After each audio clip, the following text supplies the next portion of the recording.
Почитувани колеги, почитувана јавност, еве имаме можност сега и на пленарна седница да продискутираме за ова задолжување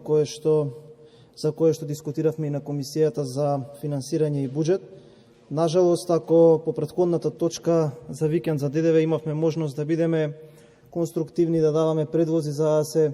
подобри самиот предлог закон, сметам дека ова содржина на овој предлог закон не ни дава таква можност. Секогаш се обидуваме со аргументи, со показатели и бројки кои што се комуницирани од функционерите на владата, да зборуваме со бројки, се со надеж и со крајна цел да успееме одредено решение да го подобриме заедно, заради тоа што сметаме дека во периодот во кој што се наоѓаме треба заеднички барем овие работи да ги решаваме, и ако нешто не е добро, тоа гласно да се каже. Како што можев да увидам во самото име на законот и во резимето на материјалот, пишува вака: основни цели на проектот се да се спречи, открие и да се одговори на заканата од коронавирусот и да се зајакнат националните системи за подготвеност на јавното здравство на Република Македонија. Основното начело врз основа на кое се заснова овој предлог на закон е обезбедување финансиски средства за да се овозможи реализација на проектот за итно справување со COVID-19 во Македонија, а и во самото име на предлог законот ја содржи оваа суштина. Почитувани колеги, како што кажа колешката Стојановска, првиот случај на коронавирусот во Република Македонија се појави на 26 февруари. Еве скоро 8 месеци после тоа, 1 милијарда и 85 милиони евра сме задолжени од кога се појави оваа пандемија, а ние сега во овој момент се позајмуваме 90 милиони евра, од кои што само 1/3 ќе се алоцираат на справување со коронавирусот. Замислете за итно да одговориме од оваа закана. Со оглед дека пред да излезам сега видов новите бројки се вака искомуницирани со јавноста, немав можност да ги видам, така да ќе ги прочитам заклучно со вчерашниот ден. 21.113 заболени имаме вкупно во целиот овој период, 797 починати, а 4015 активни случаи, а ние сега во овој момент со овие катастрофални бројки, со околу 24% на позитивни пациенти од оние кои што ќе се тестираат, итно ќе одговараме на корона кризата. Сметам дека за жал повторно е одредена пиар алатка и повторно е одредено водење на инат, не сакајќи да се слушнат аргументите на опозицијата, ниту па на граѓаните, ниту па оние кои што се стручни и кои што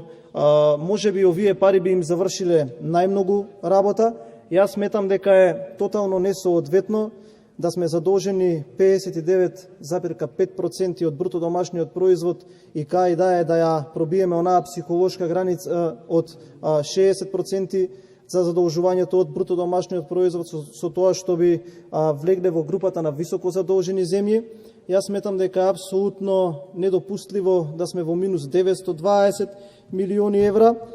да имаме пат на економијата од 4,4%, 9% да падне бруто домашниот производ, странските директни инвестиции, оние кои што треба да подкрепаат самата економија, да се на апсолутното дно, а ние да настапуваме со вакви несериозни предлози, кои што се не само задоцнети, туку и се несоодветно алоцирани и испланирани. Знам дека во вашата партија има луѓе кои што разбираат економија, тоа можам да го видам и од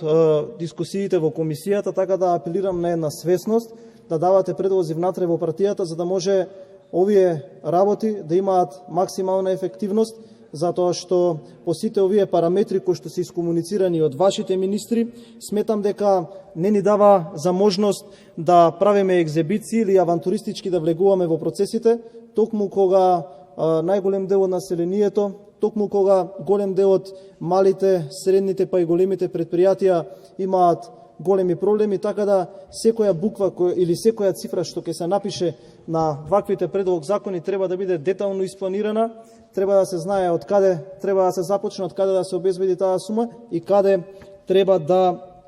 да заврши. Она што е интересно и кое што треба да се знае, го дискутиравме тоа и на менатата седница, од претходните три сетови на мерки за помош на населението искористено е само 54,55% или 266 милиони евра, што значи дека ако системски подготвуваме решенија,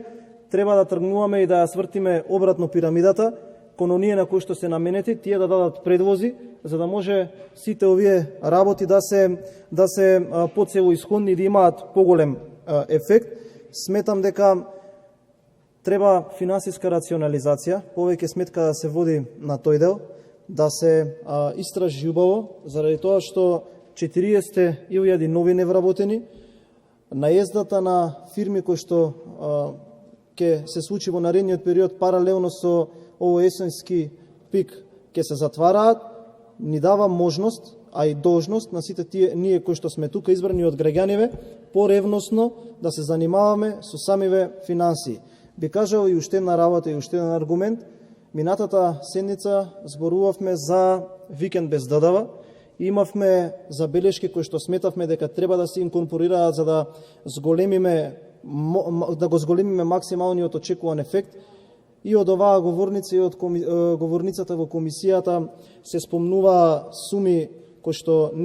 не сме ги оствариле, туку не сме ни блиску, ама така е секогаш кога секое решение се концепира и се нуди на граѓаните за се купи ден продај политика, да се купи ден да не се трпат критики од јавноста, и кога се концепира за се зголеми бројот на корисници на апликацијата Мој ДДВ, а не се концепира за да се достигне максималниот ефект, а тоа е да овој народот на Република Македонија живее подобро. Од аспект на долгот, нема да го употребам тој аргумент, заради тоа што ќе кажуваме тука проценти, кои што сепак не идат во ваш прилог и вие тоа мора да го признаете. На крајот од денот, граѓаните што не следат, најдобро ќе донесат суд и најдобро ќе оценат дали нешто владава направила за да живеат убаво, или дали нешто владава од финансиски аспект направила да го спречи економскиот колапс кој што несомнено ни се заканува. Така да сметам дека ова задолжување повторно ја промашува метата. За 20 на дена повторно ќе треба да разговараме за уште едно задолжување. Задолжувањата се гледат како на лента, а ниту еден од граѓаните на Република Македонија не ги чувствува ефектите на тоа што вие го нарекувате дека е успешно справување со економската ковид криза. Ви благодарам.